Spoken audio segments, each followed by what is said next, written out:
Hi, I'm Emily. And I'm Mary. Welcome to Chatterbox Box, an F1 podcast. Box.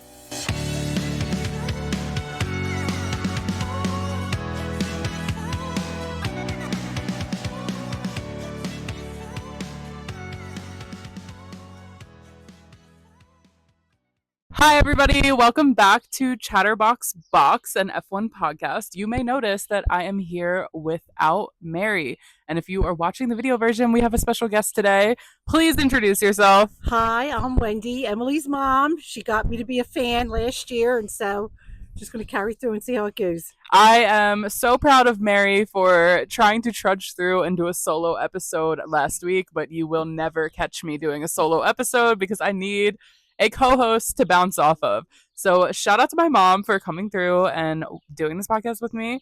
We'll start with a little fun get to know you on the spot question. So my first question for you is, who is your favorite driver? Lewis Hamilton. This is a Lewis Hamilton household, everyone. Who is your favorite team? I love Lewis on Mercedes, but I'm not a real fan of George. I'm sorry. So that is a hot take for the Austria episode. I'm so sorry. Although I was happy to see him win today, I have to say. But favorite team, I don't know. I really kind of like Ferrari. 1644 household, everybody. If you had to rank your top three drivers, who would it be? Lewis Hamilton, Charles Leclerc. Ooh, I like Carlos Sainz. Okay, this is a Ferrari and Lewis Hamilton household, everybody. My final question, who is your favorite team principal? I really like Toto. Toto, okay, that's a hot take. Well, that is our introduction to our guest. We are on our family vacation right now, so probably not going to be too long of an episode, but we have been keeping up with F1 all weekend. So we'll kick it off with, I didn't watch the practice. Did you watch the practice? Yes, I did. Did you have any takeaways from the practice? So it was very early in the morning this time. I don't know. It was like 4 a.m., I think, right? Yes. No, I think it was 6. Oh, okay. Was it 6? It was Friday morning. Before we left. Yeah. So no, I'm going to tell you quite truthfully, it's been a weekend. It couldn't have been 2 because I don't remember it. That's fine. I missed the sprint qualifying because I think we were driving here. Mm-hmm. But thoughts on the sprint? I did wake up and watch the sprint. It was at like 6 a.m. I was very delusional for a minute there because I did think that Lando was going to overtake Max and actually get the win. And he did for a second there, I think. We're just so hopeful. We're not Red Bull fans in this household, except for my brother seems to have developed this Red Bull delusion. I think it's because we don't like Red Bull. So now he's like cheering for Max every time he comes in the room. Also, they have the same name. Plus, so he only likes winners. So that's true. So other than that, this is not a Red Bull household. So we usually root for anyone but Max to win. However, I will say this has been an exciting season where we've gotten a little bit of variety. We watched nearly the whole season last season. I think Mary talks a lot about how she didn't start watching until, I want to say it was Singapore. No, it was the race after Singapore last season. So she only watched really like the last 5 or 6. But we watched almost the whole season. I think you came in like maybe 4 races in. I think Monaco was my first one last year. Okay. What's the one before? What was the one before? I don't remember. It might have been that. Might have been the one before that. We watched like nearly the whole season. She's a veteran, basically. And we suffered through Max winning every single race last season, which I know a lot of people say was a rough start to F1 as F1 fans, but we made it through. And we are really enjoying this season of actually having some competition, which I think we got a little bit of in the sprint. And I definitely allowed myself to become completely delusional and believe that Lando was going to win. And he did not come through with that win. But I think that race, the sprint race, set the tone for the weekend because this was very much a Lando versus Max weekend. I'm like, is their friendship busted now? They're so close. That's a hot take. Do you think they're actually close, or do you think they seem so close? I mean, I have to tell you, I'm not a Max fan, but the way I've seen how he is with Lando this year, I've seen a nicer, I guess, I don't know. He seemed friendlier and he seemed more personable to me this year. But I don't know, just what I was reading after the race today, I'm like, ooh. But there was a little bit of beef. I will say and it takes a lot for me to defend Max. It seemed like Max's stance on the beef between them was a little bit more fair than Lando. I have to agree with that. I think Lando was taking it a little harshly. Well, I think we saw that last week too. Yeah, I When think when Lando, he got a taste of a win, and now he's just going to be chasing that high for the rest of the season. But I think, well, we'll bring it to the race. I don't really have much else to say about the sprint. It was honestly a little boring, other than the brief moment that I thought Lando was going to win. But otherwise, went as I expected. Same for Quali. Quali was a little kind of as I expected. No big shocks. I think Daniel did better than I was expecting. I think, have you seen the rumors of Daniel potentially losing his seat? Yes. So, what are your thoughts on that? I really like him. I do. But I don't know if I'm like, put him in a better car. I don't know. Would that even help? Yeah. I think he brings so much. Although you don't see it that much this year. Yeah. They seem to be like downplaying him a lot this year. So that says a lot there. But I think there's quite a few of them that we might not see back next year.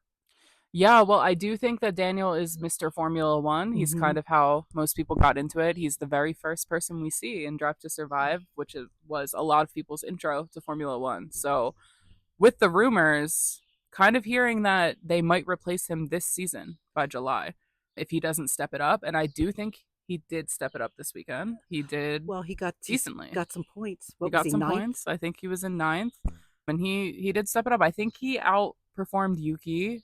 Correct me if I'm wrong, someone. But I think he did, which is rare because usually Yuki is outperforming him. I think Daniel does well under pressure. If he has a fire under him, he's popping on up and he is going to try. But I see so many times that it looks like he's going to get some points and then he falls back to like 15th, 16th. And I'm like, oh man, what are you doing? What are you doing? So, other shockers in the points this weekend, both Haas boys. Nico P6, K-Mag P8. Yeah, they did great. What's today? June 30th. It's like 5 days before 4th of July, and Haas is an American team. So there you go. That feels very patriotic. Thank you, Haas, for those points. Speaking of Americans, we have to talk about our favorite American, Logan Sargent. Oh, he breaks my heart. What are your thoughts on Logan? Do you want to see him stay in F1? Do you think it's his time to go? What's your take? Just don't think he really gets a chance to shine at all in F1. Yeah. I don't know. Is he that, I don't want to say bad, because man, he's one of 20 that's an F1 driver. Yeah. But he's just not clicking. I don't know if it's with his car or the, team, whatever, but I hate to say that I think he'll be gone this year. Yeah, I think it's really hard to say with Logan because, like you were saying with Daniel, if he has a better car, would he be better? Yeah. Because the Williams isn't really a great car. I don't think that Alex Albon is significantly outperforming Logan. So it's not like Alex is in the points every single weekend and Logan isn't. I feel that obviously Alex is doing 4 to 5 spots higher, but it's not necessarily putting him in the points. So it's hard to say if Logan is bad, if the pressure is getting to Logan, or if it's just the car, or if it's a combination of all three. I have heard rumors of Logan going to IndyCar. What would you think about that? I'm going to be quite honest. I have no idea what IndyCar is. So I don't really know tell me. what IndyCar is either. IndyCar is basically the American equivalent of F1. All right. So well then, you know how they have NASCAR, and NASCAR they drive in like a regular car. Okay.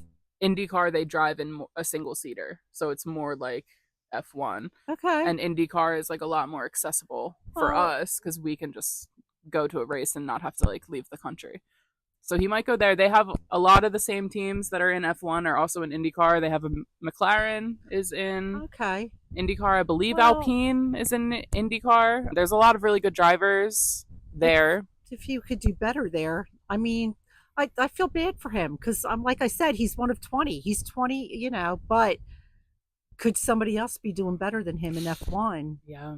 So why not give them the shot? That's true. I don't like to say that. He's our lone American. That is true. Like, That's true. I mean, he seems like a really nice guy. Yeah, so. He does seem like a nice guy. We do have our American team, Haas. Mm-hmm. So I guess we'll take. But I feel like we can't talk about Logan potentially leaving his Williams seat without talking about the rumors of who might take his seat. Carlos Sainz to Williams. What are your No, thoughts? no, no, no. I seriously cannot believe now. I unless there's something in the works and they're just not telling anybody yet. But I'm sorry, most of the time he does really well. So why wouldn't Mm-hmm. one of the top teams snatch him up? Like, will Mercedes take him? But then I heard they want to bring somebody younger in. Yeah. So who else? They're thinking of bringing in Kimi Antonelli Yeah. from F2. I believe he's like 17 years old. No. He's very, very young, and I feel worried that they might do the mistake that they did when they brought Alex Albon up Right. too young and he flopped. So I think it may be a better idea for Mercedes to take Carlos for like 1 to 2 years. Exactly. Right. Try to compete for the constructors, but I don't know, maybe Kimi will come to F1 and do really, really well. Can't discredit that. I would feel very sad to see Carlos go to Williams. Yeah, I don't want to. No. But Williams used to be a winning team. I remember from watching Drive to Survive, they were Yeah. at one time. I think maybe like 20, 30 years ago, they were really doing well in F1. And Alex Albon talked a lot about how his decision to re-sign with Williams was due to insider knowledge that he has about the development of the car and the trajectory that the team is going in. So it's possible that Carlos could come in and help revive the team. But I don't know. I mean, his other options are Alpine, Haas, Mercedes, Williams, and I think there's a seat at stake, which is going to be Audi. I'm really pushing for Mercedes for him, to tell Yeah. you the truth. So I would like for him to go to Mercedes, and I did see Joe Guan Yu in the press conference this week saying that every person who's left waiting to re-sign is pretty much just waiting on Carlos. Yeah. Because once Carlos makes his decision, I think we'll see a bunch of other things come in, and I'm sure that Carlos is probably holding out for that Mercedes seat before he agrees to go to Williams. So we'll see. I don't know. I kind of actually wanted him to go to Aston Martin. I am probably the only Lance Stroll fan in the world. But I would have rather Lance's seat went to Carlos because I would have liked to see Fernando and Carlos on the same team. You think, and Fernando's coming back next year? Fernando is re-signed and he'll be on Aston Martin with Lance Stroll, but they just announced Lance Stroll this week. Okay. I kind of let myself believe. That was a given. It was a given, So- but I kind of thought he might step down. I thought maybe he was over it. Maybe he wanted to go try something new. I was wrong. I would have loved to see the two Spanish drivers on the same team. I know that Carlos really looks up to Fernando, and I thought that would have been a cool pairing, but it's not going to happen next year, I guess. We got sidetracked talking about the potential for next year, and we didn't even talk about the race. So I think that this race was very boring until probably about lap 40. What do you think? Well, everyone in the living room was like, "This is so bad. How do you watch this? This is so bad." We And I was were like, forcing everyone to watch it. Thank you, Max and Lando, for putting the excitement in the race today. That's all I could say. Because that was rough. That was, I don't know. That was insane. And then I like blinked and I didn't even see George like fly by. I was like, where'd he come from? So he was in third the whole time, I believe. No, maybe fourth. He was back and forth. I believe. Fourth. So I guess he slid past Oscar or whoever was in third. I actually like George. I think he's very funny. He's kind of like comedic relief of F1. I think he's good under pressure. So I think a lot of drivers, I think, would get kind of caught up in the chaos of that crash, but he really took advantage of it, slid right on by. He sure did. It was his time. I don't know. I think if I was George, I would feel some type of way. I don't know if I would really feel like I earned that win because he kind of won by default. Well, yeah, kind of. But it was still cool. A win is a win, and a non-Red Bull win is really a win. It's been for me, like this season, I really thought it was going to be Max winning they were saying that he was going to win every race. So to me, it's been very exciting. Mm-hmm. What's this, 4 races that he is not? 4? One, and it's been 4 different teams too. Mm-hmm. One he didn't finish. And I think it was nice today to see 3 different teams on the podium. Yeah. I think that was the hard part last year is not only was Max winning nearly every race, it was Max and Checo on the podium nearly every time. I don't know what's going on with Checo this year. He is Yeah. just down But they below. re-signed him. And I'm like, hmm that surprised me when they re-signed him. I kind of wanted Carlos to go to Red Bull just because I thought that would have been interesting to see. So I'm surprised that they kept Checo. I think some of that may have to do with wanting to make sure Max knows he's the first driver. Perhaps, I don't know. Yeah, but I think that this race overall was pretty boring up until that crash. That crash, that was like, what was that, 64? Yeah. 64, 65, someplace Yeah. around there. Yeah. So it was interesting. The other interesting part of this race for me, other than the Haas points, was yet again another Alpine battle. What is your take on the drama with the Alpine boys? They just really, do they not like each other that much? It's sad to be a teammate and not. I think it's up to the team principal or their team to pull them back. What they're gonna, I mean, one of them's got to pull back a little bit, take turns. Mm-hmm. You go forward this time. I don't know, but they don't seem like a team to me. Yeah. So they definitely don't.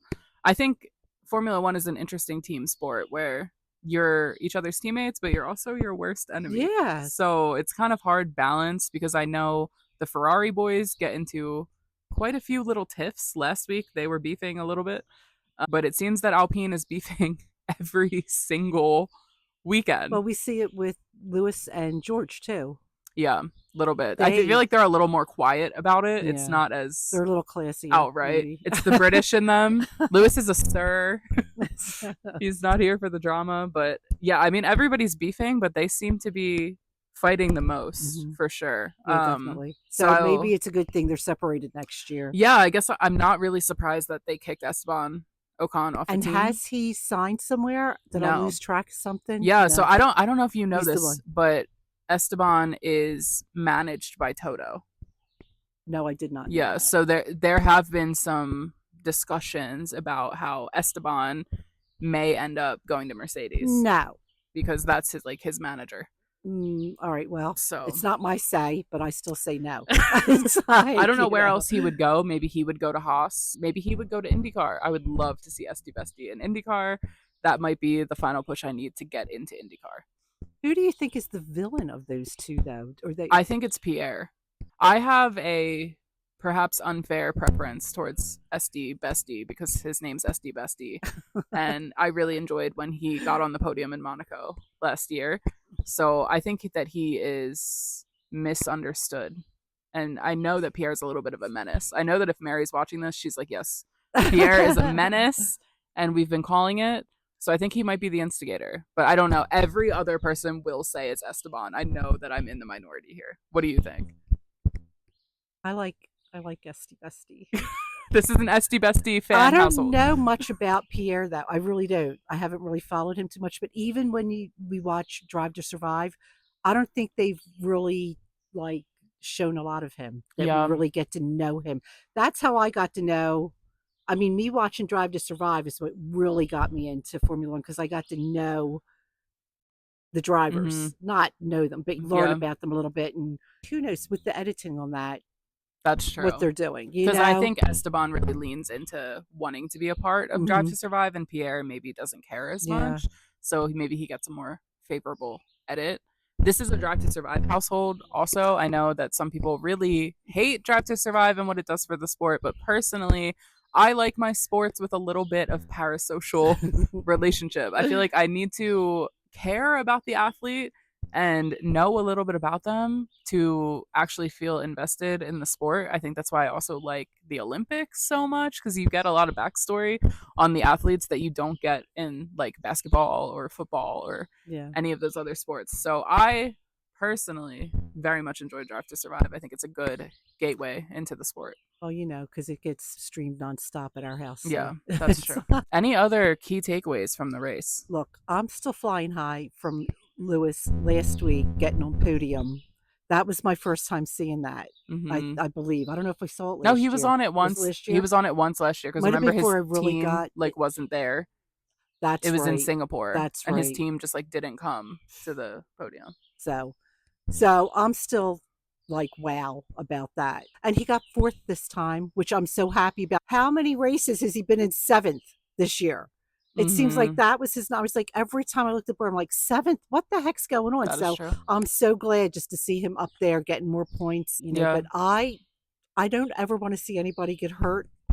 But I do like to see a little bit of the kissing of the tires and A little the like a little blowouts. baby crash. Like Yeah, the Max Lando crash, no one got hurt. yeah, They're both going home perfectly safe, able to yeah, see their family and friends, but they brought quite a lot of drama and yeah. I appreciated that. Like No danger. the Monica race, that crash in the beginning was like, whoa. Mhm. But after that, that was such a boring race Yeah. because there's no one overtaken at all. I like to see the overtakes. I like Yeah. to see them. One thing about this race, and I said it while we were watching it, it seemed like there were seconds between Yeah. cars instead of just like a half a second or a tenth of a second, or Yeah. there was 3 and 4 seconds between each car, which I don't see that often, or maybe I'm not paying attention We enough. I haven't don't know, seen but it a lot this yeah, season. I think we saw it a lot last season. yeah, Especially Max was always like 10, 20 seconds ahead. I know. So we haven't seen big gaps like that in a while. I feel like it's been more competitive Yeah. this season So, for sure. and then at the end, well, they were close at the end, but then boom, thank you. And here came George. George really capitalized. I bet you that George is out there sending an edible arrangement to Max and to Lando. Thank you for your beef because you just secured me the win. And I can't even blame him for that. Like, what an opportunity for him.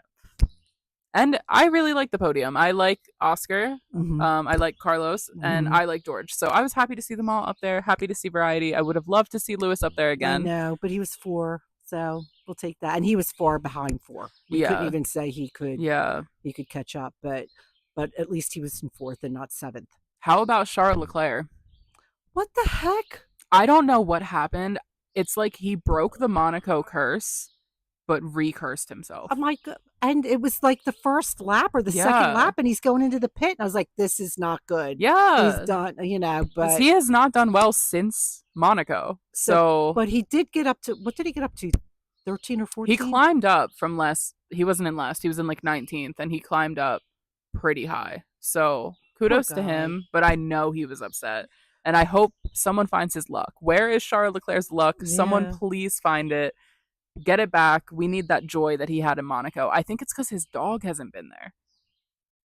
You know his little puppy? I know. He Well, hasn't been there since Monaco. and is there a reason for that? Or I don't know. I don't know. It could Get be. Leo Leclerc could be. back on the track, please. I'm surprised we even were able to watch the race. We're on vacation, but we still watch the race. We tried. We're dedicated fans. That is all of my hot takes for this race, I think. Do you have anything else? No, I'm looking forward to next week already. One So- thing that we do have to check on is the bingo. You know, every single episode we have to check on the bingo. We don't have anything new to cross off. We could technically check off someone overtakes Max. We did see Lando do that briefly before this little incident. Mhm. We also could check off non-Red Bull win, but we've checked that off obviously a few times before. And I think that is it for what we could check off on our bingo. Nothing new. Still really holding out for Logan in the points. That's the one that I want the most to happen. Next week, we will be in Silverstone in the UK. What are your predictions for next week? If you had to pick 3 people to be on the podium next week, who would you like to see? 3 people who I want to be on Give the podium. me 3 that you want, and then your 3 realistic. Okay, Lewis, Charles, Carlos. Okay. Okay, realistic. Oh God, Max, but I'm not going to say first. Although I can't see him losing 2 in a row. Let me see. I still think Lewis, and maybe not Checo. Maybe George again. Okay. Yeah. Because I think maybe he's going to be flying high on this, and he's going to have the confidence. That's true. You know, UK home race. Mhm. I'm gonna go with. I want to see Lewis, Lando, and George, a little British podium. We also could throw Alex Albon on there. I know he races for both the British and the Thai flags, so I would put them both up there. Realistically, I'm still keeping Lewis because I need Lewis to succeed in his home race. And then we also could have. I'm gonna put one of the McLarens. I'm gonna say Oscar, Lewis, Oscar, and probably Max. That's my realistic prediction. I just can't see him losing 2 in a row. Yeah. That would be like, wow. I don't know. We'll see. So stay tuned. to see if our predictions come true. We are going to have to cut this episode a little short because it is starting to rain. We're on and vacation. We are recording outside. But thank you so much for listening. Over and out. Bye. Bye. Let's finish it up on a high.